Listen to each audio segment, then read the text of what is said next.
Bonjour à toutes et à tous, bienvenue à Lecture en Crous pour le dernier épisode de la nouvelle de Jack London, Le Mexicain. Le public prêta à peine attention à Rivera quand il monta sur le ring. Quelques maigres applaudissements très dispersés saluèrent son entrée. La salle ne croyait pas en lui. Il était tel un agneau sacrifié au poing du grand Danny. Les spectateurs étaient d'ailleurs fort déçus. Ils s'étaient attendus à une bataille acharnée entre Danny Ward et Billy Carter, et il leur fallait se contenter, à la place de ce dernier, d'un piètre débutant. Ils avaient manifesté en pariant à 2, et même à 3 contre 1 pour Danny. Et le cœur du public va là où est son argent. Le jeune Mexicain s'assit dans son coin et attendit. Les minutes s'écoulèrent. Danny le faisait languir. Alors c'était un vieux truc, mais il opérait toujours sur les jeunes boxeurs. La crainte les gagnait lorsqu'ils se voyaient assis de la sorte face à un public brutal et grossier qui commençait déjà à se noyer dans les nuages de tabac. Et pour une fois, la ruse échoua. Roberts avait dit juste. Rivera n'avait pas de point faible. Le garçon demeurait absolument impassible. L'atmosphère pessimiste qui régnait dans son propre coin ne produisait aucun effet sur lui. Ses seconds, des gringos, des étrangers ne comptaient pas. Ils ne possédaient ni sens de l'honneur, ni efficacité. De plus, ils étaient persuadés d'être dans le camp du perdant. « Prends bien garde à toi », lui souffla comme recommandation Arguetti dit l'araignée, son principal second. « Fais-le durer tant que tu pourras, ce sont les instructions de Kelly, compris ? Si tu te couches, la presse dira que c'était un match affligeant, et toute la boxe de Los Angeles en pâtira. » La perspective ne semblait guère encourageante. Mais Rivera n'y prêta pas attention. Il méprisait les combats à gages des gringos. Il s'était uniquement résigné à servir de sparring partner aux autres boxeurs parce qu'il crevait de faim. Le fait qu'il soit admirablement bâti pour ce sport n'était pas entré en ligne de compte. Il lui répugnait de se battre pour l'argent. Mais au moins, il avait trouvé un moyen facile de se remplir les poches, donc d'aider la junte. D'ailleurs, il n'analysait pas ses propres sentiments. Seul un fait s'imposait à son esprit. Il devait gagner la partie. À ses yeux, il ne pouvait en être autrement. Car derrière lui, le poussant au combat, existaient des forces beaucoup plus profondes que ne pouvait l'imaginer cette salle comble. Danny Ward se battait pour de l'argent et pour des satisfactions personnelles, tandis que les raisons qui poussaient Rivera sur le ring enflammaient littéralement son esprit. Assis seul dans son coin, dans l'attente de son perfide adversaire, les yeux grands ouverts sur la foule houleuse, il revoyait certaines scènes aussi distinctement qu'à l'époque où il les avait vécues. Il revoyait les murs blancs des usines hydrauliques de Rio Blanco, les 6000 ouvriers maigres et affamés, hommes et femmes, et les petits-enfants de 7 à 8 ans, qui peinaient à la tâche pendant de longues journées, pour seulement 10 cents par jour.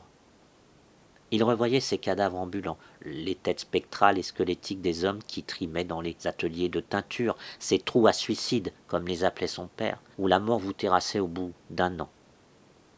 Il revoyait le patio de leur maison, où sa mère vaquait aux soins de la cuisine et aux grossières tâches ménagères. Elle trouvait malgré tout le temps, dans cet esclavage, de lui prodiguer de l'affection et des caresses. Il revoyait aussi son père, grand gaillard, aux fortes moustaches et à la large poitrine. La bonté même qui, aimant tous ses semblables, avait encore assez de place dans son cœur pour adorer sa femme et son enfant, ce petit muchachos qui jouait dans un coin de la cour. À cette époque, il ne s'appelait pas encore Felipe Rivera, mais Fernandez, comme son père et sa mère, et Juan était son prénom. Plus tard, il avait de lui-même abandonné ce nom, après avoir découvert qu'il était haï des préfets de police, des jefes politicos et des rurales. Ah, Joaquim Fernandez, ce grand homme de cœur, il occupait une large place dans les visions de Rivera. Il se le représentait en train de ranger ses caractères en plomb dans la petite imprimerie, ou griffonnant des lignes hâtives, nerveuses, sur le vieux pupitre patiné par l'usage. Et il se remémorait ces étranges soirées où des ouvriers s'en venaient la nuit, furtivement, avec des airs de malfaiteurs, pour trouver son père et s'entretenir avec lui pendant de longues heures, tandis que lui, le muchachos, était censé dormir dans son coin.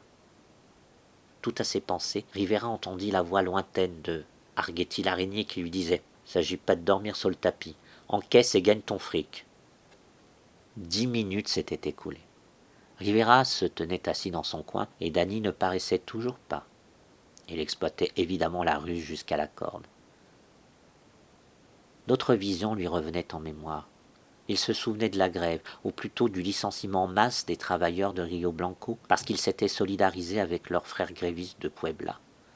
Et puis de la faim qui les tenaillait, de ces expéditions dans la montagne à la recherche de fruits sauvages, de racines ou d'herbes que tous ces pauvres bougres dévoraient et qui leur causaient d'affreux maux d'estomac. Et après cela, le cauchemar. La place nue devant l'entrepôt de la compagnie, les milliers d'ouvriers affamés, le général Rosalino Martinez et les soldats de Porfirio Diaz, les fusils crachant la mort, noyant dans le sang les revendications des travailleurs. Le sang, toujours le sang. Cette nuit-là, il ne l'oubliera jamais. Le 8 janvier 1907, 800 grévistes de la filature de Rio Blanco, État de Veracruz, sont massacrés par les troupes commandées par le général Rosalino Martinez. Rivera repensait aux charrettes sur lesquelles étaient empilés les cadavres de victimes, qu'on faisait partir à la hâte à Veracruz pour les jeter aux requins de la baie. Il se revoyait rampant sur ces amoncellements funèbres, cherchant et finissant par trouver, nus et mutilés, son père et sa mère. Il se rappelait surtout de sa mère, dont le visage dépassait sous le poids des dizaines de cadavres qui écrasaient son pauvre corps. Les fusils des soldats de Porfirio Diaz s'étaient remis à cracher. Il s'était jeté par terre et s'était enfui, aussi vite qu'un coyote pourchassé dans les collines. À ses oreilles parvint alors une immense clameur, et il vit Danny Ward à la tête d'une escorte d'entraîneurs et de seconds. Il descendait vers le centre. La salle en délire acclamait son héros dont la victoire était certaine. Tous étaient pour lui, tous l'acclamaient. Cet enthousiasme gagna même les seconds de Rivera qui retrouvèrent un semblant de vitalité lorsque Danny plongea entre les cordes et monta sur le ring. Le sourire s'étalait sur tous ses traits, jusqu'au plus profond de ses yeux. Jamais plus jovial lutteur n'était monté sur les planches. Son visage rayonnait de bonne humeur, de franche camaraderie. Il connaissait tout le monde, il plaisantait, saluait et interpellait ses amis à travers les cordes. Ceux qui se trouvaient plus loin, incapables de contenir leur admiration, criaient à en perdre voix. « Danny, Danny, Danny, oh, Danny !» Cette ovation délirante dura 5 bonnes minutes. Plus personne ne prêtait attention à Rivera. Pour le public, seul Danny comptait, l'autre n'existait pas. La face bouffie de Haggerty, l'araignée, se pencha vers l'oreille de Rivera. « T'as pas intérêt à avoir peur. Je te préviens, et souviens-toi de mes instructions. Faut que tu tiennes et que ça dure, ok ? Il n'est pas question d'aller au tapis. Si tu te couches, on te mettra une raclée dans les vestiaires. Tu te bats, dans les règles, c'est tout ce qu'on te demande. » La salle se mit à applaudir. Danny traversa le tapis et s'avança vers son rival. Il s'inclina, saisit la main droite de Rivera dans les siennes et la secoua avec une chaleureuse cordialité. Son visage souriant était tout près de celui de Rivera. Le public cria de joie dans cette manifestation d'esprit sportif. Danny traitait son adversaire avec fraternité. Ses lèvres muèrent et les spectateurs, interprétant les mots qu'on n'entendait pas comme des paroles d'encouragement, hurlèrent de plus belle. Seul Rivera comprit ce que dit celui-ci à voix basse. « Écoute-moi bien, espèce de petit rat mexicain, je vais te refaire le portrait, moi. » Rivera ne broncha pas. Il ne se leva même pas, mais il le regarda avec une haine intense. « Lève-toi, chien !» lui hurla un homme du fond des gradins. La foule se mit à le siffler et à le huer pour son attitude antisportive, mais il demeura assis, impassible. Un nouveau tonnerre d'applaudissements fêta Danny quand il repartit dans son coin. Lorsque le champion se dévêtit, il fut salué par des cris d'admiration.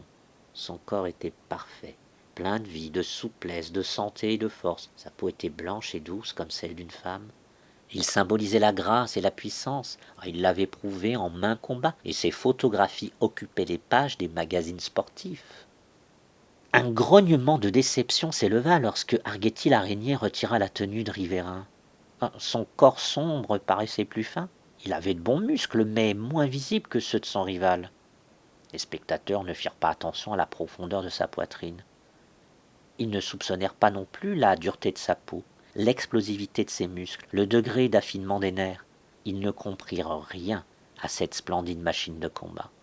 La salle vit seulement un garçon de 18 ans, à la peau brune, à l'allure de gamin. Il en allait tout autrement de Danny. Il avait 24 ans, c'était un homme, un vrai. Le contraste fut encore plus saisissant quand les deux adversaires se rendirent au centre du ring pour écouter les dernières recommandations de l'arbitre. Rivera aperçut Roberts, assis au second rang, juste derrière les journalistes. Il était encore plus saoul qu'à l'habitude. Péniblement, il lui dit « T'inquiète pas, Rivera, il ne va pas te tuer, retiens ça. Il va te rentrer dedans dès le début. Il va attaquer à fond, mais ne te laisse pas faire. Protège-toi, bloque les coups, saisis-le, réduis la distance, et tu ne seras pas blessé. Fais comme à l'entraînement. » Rivera fit comme s'il n'avait rien entendu. Un vrai démon, il ne répond même pas, fit Robert à son voisin. Il a toujours été comme ça. Rivera, l'esprit ailleurs, n'avait même plus son habituel regard fermé. Dans ses yeux brillaient des fusils, d'innombrables fusils, aussi loin que sa vue pouvait porter jusqu'au siège à $1 tout là-haut. Pour lui, chaque visage se transformait en fusil. Il revoyait la longue frontière mexicaine, aride et desséchée, où se pressaient des hordes d'éguenillés qui attendaient des armes pour passer à l'action. Le gong retentit. La bataille commençait. La salle hurlait de joie. Jamais on n'avait vu de combat dont l'issue était aussi évidente. Les journaux avaient raison, c'était un match plein de rage, deux haines personnelles s'affrontaient. Au premier coup de gong, Danny avait franchi d'un bond les 3/4 de la distance qui le séparait de Rivera. Il entendait ne faire qu'une bouchée du petit Mexicain. Il le martela de coups, ses poings s'abattaient comme des fléaux. Rivera était submergé. Ward le dominait complètement dans le corps à corps, l'acculait contre les cordes dès que l'arbitre les séparait.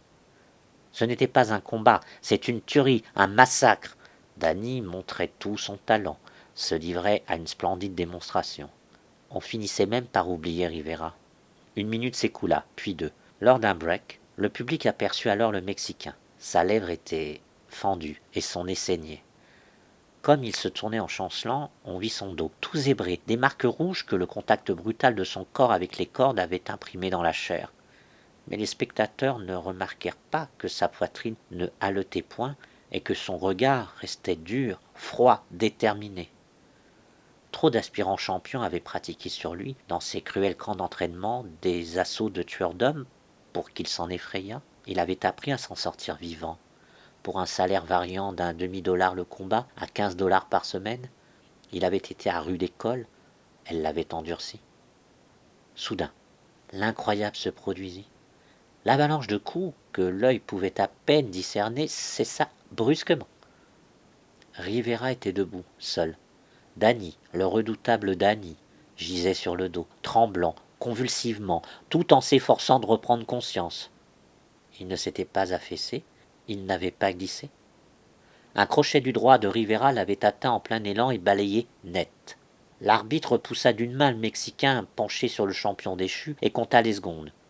Habituellement, les amateurs de boxe saluent par des acclamations le coup net et franc qui envoie son homme à terre. Or, ici, personne n'applaudit. La chose était imprévisible. Au milieu de l'intense silence s'éleva pourtant la voix enthousiaste de Roberts. « Je vous ai bien dit qu'il fallait le prendre au sérieux, mon petit gars. » Le décompte commença. À la 5e seconde, Danny roula sur lui-même. À la 7e, il se remit sur les genoux, prêt à se relever. Si à la 10e seconde, il demeurait toujours à terre, il serait considéré comme vaincu. Dès l'instant où le genou quitterait le plancher, Rivera aurait à nouveau le droit de le frapper. Or, Rivera avait bien l'intention de ne pas manquer l'occasion qui s'offrait à lui. Il tourna autour de sa victime, épiant chacun de ses mouvements, mais l'arbitre tournait lui aussi entre deux, et Rivera constata qu'il comptait les secondes avec une excessive lenteur.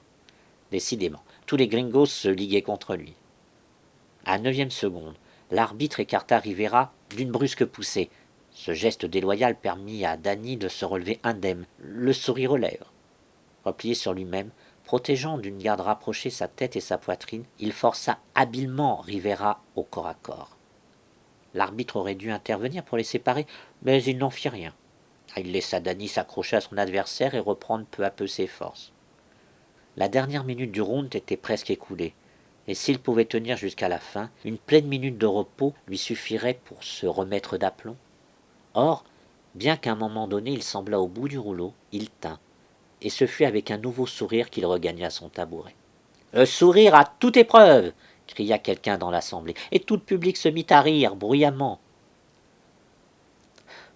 Ce chien m'a donné un coup terrible, confia Danny tout essoufflé à ses soigneurs. La seconde et la troisième reprise se déroulèrent dans le calme.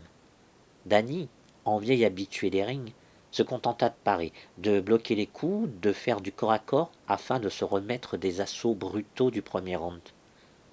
Au quatrième round, il avait repris pleine possession de ses moyens. Son excellente constitution lui avait permis de retrouver toute sa vigueur, mais il renonça à tenter de vaincre son homme frontalement. Il changea de tactique. Le Mexicain s'était montré aussi féroce qu'un Tartare. Il mit donc en jeu toutes ses qualités de technicien. Il procéda rationnellement. Il fallait épuiser les forces de son rival.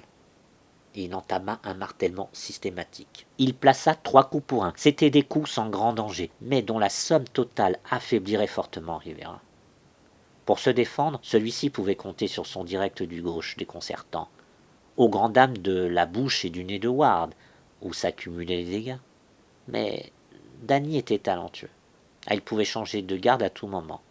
Il excellait au corps à corps. Cette tactique lui permettait d'éviter les directs de l'autre. Là était tout à son affaire, et plus d'une fois, il souleva le délire de la foule, notamment lorsqu'il asséna au Mexicain un uppercut qui le projeta en l'air et l'envoya au tapis. Rivera, à son tour, se reposa sur un genou, profitant jusqu'au bout du délai de 10 secondes que l'arbitre, il ne l'ignorait point, écourtait dans son cas. Au 7e round, Danny plaça une nouvelle fois son diabolique uppercut.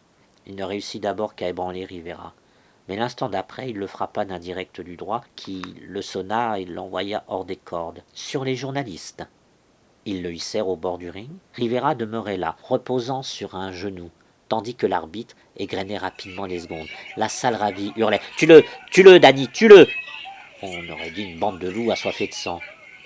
Danny fit de son mieux pour satisfaire la salle, mais Rivera, au compte de 8, sans attendre la 9e seconde, jaillit à l'improviste et se réfugia dans le corps à corps.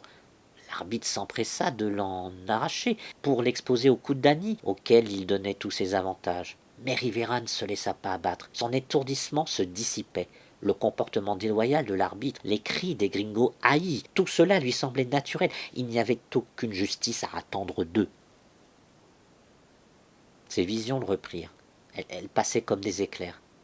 Il voyait de longues voies ferrées dont les rails étincelaient dans les déserts. Il voyait des policiers américains, des prisons, des vagabonds rôdant autour des réservoirs d'eau.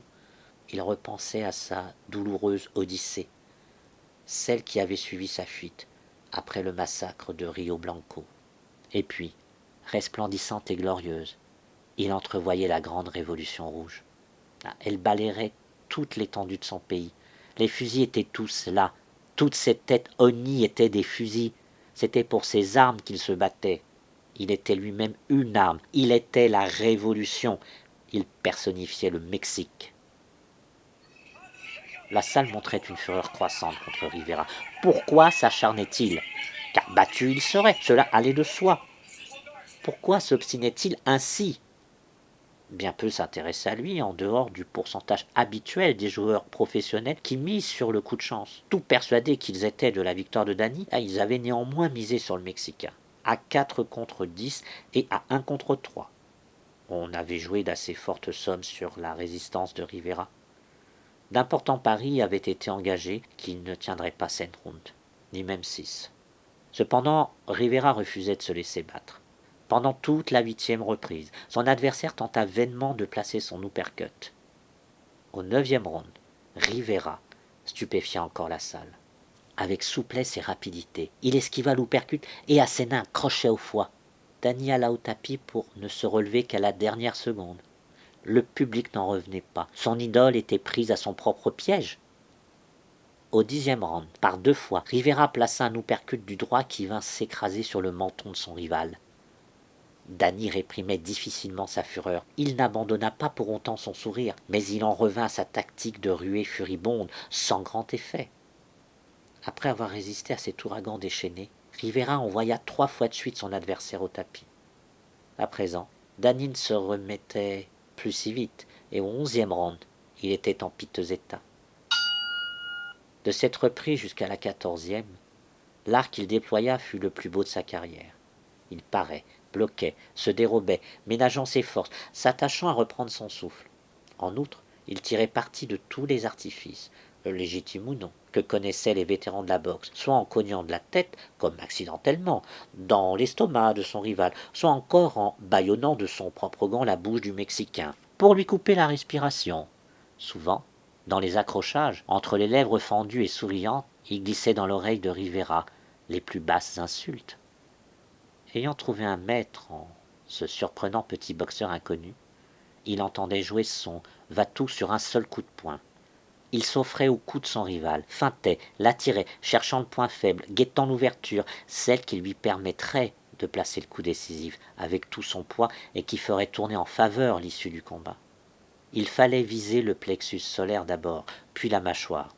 Danny pouvait décrocher ce coup-là, c'était un puncher et il avait encore un peu de réserve. À chaque minute de repos, les soigneurs de Rivera s'affairaient mollement. Leurs serviettes s'agitaient pour la forme, sans chasser beaucoup d'air dans les poumons du boxeur. Aguerti l'araignée lui prodiguait des conseils, mais Rivera n'était pas dupe, c'était de mauvais conseils. Ils étaient tous contre lui. Il était entouré de traîtres. Au 14e round, il abattit de nouveau Danny et resta debout, immobile, les bras ballants, pendant que l'arbitre comptait les secondes. Dans le coin opposé, il entendit des chuchotements suspects. Il vit Michael Kelly se diriger vers Roberts et lui murmurer quelque chose, quelques mots à l'oreille. Avec son ouïe de félin, Rivera saisit des bribes de leur conversation, mais il désirait en entendre davantage, et lorsque son adversaire se releva, il fit en sorte de l'amener dans les cordes au plus près du promoteur. Et il le faut. Il faut absolument que Danny gagne, sinon je perds une fortune. J'ai parié des grosses sommes, mon propre argent. S'il dure jusqu'au 15e round, je suis fichu. Le gosse t'écoutera, toi. Parle-lui. À partir de cet instant, Rivera n'eut plus aucune vision. Il avait repris le sens des réalités. On essayait de le tromper. Il descendit Danny une nouvelle fois et resta debout, les bras le long du corps. Robert se releva. Son camp est bon, lui cria-t-il. Retourne dans ton coin. Il parlait avec le même ton autoritaire que celui qu'il employait à la salle d'entraînement. Rivera lui décocha un regard chargé de haine et attendit que Danny se relevât. Le gong retentit. Il regagna sa place. Kelly, l'organisateur, vint le trouver pour tenter de lui faire entendre raison. Arrête tout de suite ce jeu-là, hein, Rivera. Pas question que tu gagnes. Pas aujourd'hui. Laisse Danny te battre et tu le vaincras la prochaine fois. Fais-moi confiance et ton avenir est assuré. Les yeux de Rivera montrèrent qu'il avait entendu. Mais il ne marqua ni son accord, ni sa désapprobation. « Pourquoi tu ne réponds pas ?» demanda Kelly, que ce silence irritait. « De toute façon, tu as perdu d'avance, réenchérit Aguerti. L'arbitre ne te laissera pas gagner. Écoute ce que te dit Kelly, et couche-toi. Laisse-le gagner, fiston, je t'en supplie, et je t'aiderai pour le championnat. » Au coup de gong, Rivera eut l'impression qu'un complot se tramait contre lui. La salle n'y était pour rien. Tout se passait sur le ring, ou juste à côté. Danny semblait avoir retrouvé son assurance du début. La confiance avec laquelle il s'avançait effraya Rivera. On lui préparait sûrement un mauvais coup. Danny s'élança pour attaquer, mais Rivera refusa la rencontre. Il esquiva l'attaque en faisant un pas à droite. L'autre recherchait visiblement le corps à corps. Cela devait être nécessaire pour leur coup monté. Rivera recula en tournant tout autour du ring, mais il savait que tôt ou tard le choc se produirait. En désespoir de cause, il résolut d'en avoir le cœur net. Il feignit d'accepter le corps à corps lorsque Danny revint à la charge, puis au dernier instant, au moment précis où leur corps allait se confondre, d'un mouvement rapide et souple, il se déroba. Aussitôt un cri de protestation. « Coup interdit !» s'éleva dans le coin de Danny. Rivera les avait joués. L'arbitre ne savait que faire. La décision qui tremblait sur ses lèvres ne put être articulée, car des gradins, du fond, la voix gouailleuse d'un gamin jeta « Ah, c'était trop gros votre truc !»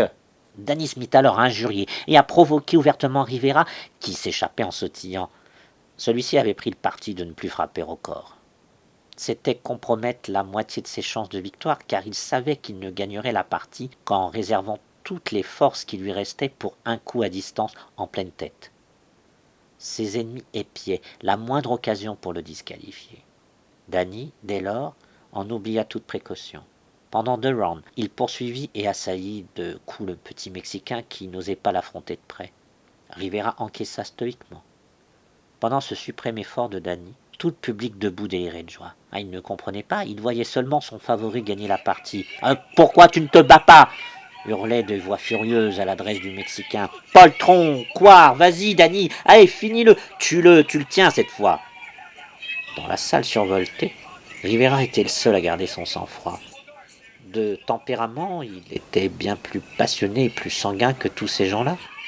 Mais il avait enduré tant de souffrances dans la vie que cette fureur collective de 10 000 gorges se relayant pour lui cracher leur haine ne lui faisait aucun effet. Le triomphe de Danny dura jusqu'à la 17e reprise. Après un coup lourd, Rivera parut s'affaisser et chanceler. Ses mains s'abattirent, impuissantes, tandis qu'il reculait en titubant. Sa garde se relâcha. Danny crut tenir son homme et s'élança. Mais ce n'était qu'une feinte, et le Mexicain lui décrocha un magnifique direct en pleine bouche qui l'abattit au vol. Danny se releva, et 3 fois de suite Rivera renouvela l'opération. Nul arbitre ne pouvait le disqualifier pour ses coups. « Oh, Bill, fais quelque chose !» implora Kelly. « Je ne peux pas, répondit l'arbitre. Il ne m'en donne pas l'occasion. » Tout démoli qu'il était, Danny, héroïquement, continua à se relever et à revenir à la charge. Autour du ring, Kelly et les autres appelèrent la police pour mettre fin au massacre, mais les soigneurs de Danny refusaient de jeter l'éponge. Rivera aperçut un gros capitaine de police qui essayait péniblement de se hisser entre les cordes. Quel nouveau tour allait-on lui jouer? Savait-on jamais avec ces gringos? Ils avaient tant de manières de tricher. Danny tenait à peine debout. Il vacillait devant lui, groggy. L'arbitre et le capitaine allaient tous deux poser la main sur Rivera lorsqu'il asséna le dernier coup. Ils n'eurent pas besoin d'arrêter le combat car, cette fois, Danny ne se releva pas. « Comptez !» hurla Rivera à l'arbitre, la voix éraillée. Quand celui-ci eut fini le décompte du temps, les soigneurs de Danny vinrent le ramasser et l'emportèrent dans son coin. « Qui a gagné ?» demanda Rivera. À contre-cœur, l'arbitre saisit la main gantée du Mexicain et la leva en l'air en signe de victoire. Personne n'acclama ni ne félicita le vainqueur. Il regagna son coin, mais il n'était pas attendu. Ses seconds n'avaient pas encore remis le tabouret. Il appuya contre les cordes, la tête rejetée en arrière, et promena ses yeux sur cette foule de 10 000 gringos qui l'engloba tous dans un même regard de haine. Ses genoux tremblaient, il était épuisé. Tous ces visages haïs lui donnaient vertige et nausée. Puis il se souvint que cette masse représentait les fusils, et les fusils étaient à lui. La révolution pouvait commencer. C'était le dernier épisode du Mexicain, nouvelle de Jack London. À bientôt pour la lecture d'une prochaine nouvelle. Préservez-vous.